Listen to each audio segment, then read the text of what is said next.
क्या आपने ध्यान दिया है कि हमारे समाज में कुछ पारिवारिक संबंध धीरे धीरे अदृश्य हो रहे हैं? पहले हर बच्चे के माता पिता के अलावा चाचा, ताऊ, बुआ, मामा, मौसी जैसे ढेरों रिश्तेदार हुआ करते थे, लेकिन अब ये सभी मानो विलुप्त प्रजाति होते जा रहे हैं। भारतीय परिवारों में रक्त के कुल 5 रिश्ते समाप्त होने की कगार पर हैं। 1-2 पीढ़ी बाद संभवतः ये सभी संग्रहालय में सजा दिए जाएंगे। केवल अंकल और आंटी बचेंगे। इसे इस तरह समझा जा सकता है, यदि किसी दंपत्ति के 2 पुत्र और 2 पुत्री हैं, तो उनके सभी 5 रिश्ते यानी ताऊ, चाचा, बुआ, मामा और मौसी होंगे।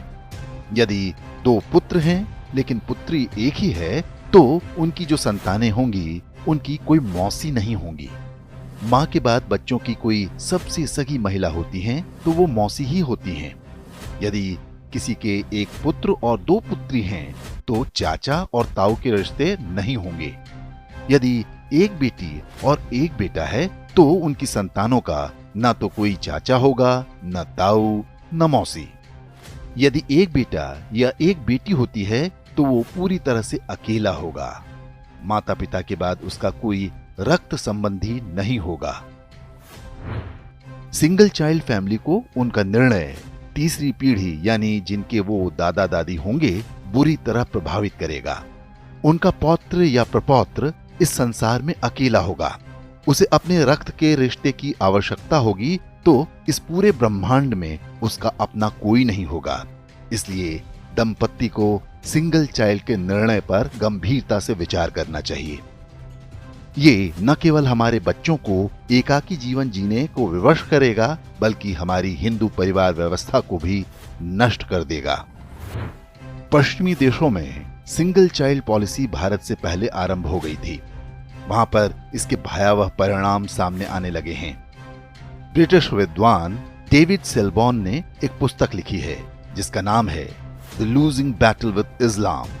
इसमें बताया गया है कि पश्चिमी समाज पर इस्लाम का अधिकार होता जा रहा है और इसका सबसे बड़ा कारण एक शक्तिशाली परिवार व्यवस्था का अभाव है। यूरोपीय देशों में परिवार नाम की संस्था लगभग समाप्त हो चुकी है। लोग विवाह करना पसंद नहीं करते। समलैंगिकता, अवैध संबंध, लिव इन रिलेशन जैसी कुरीतियां सामान्य बात हैं।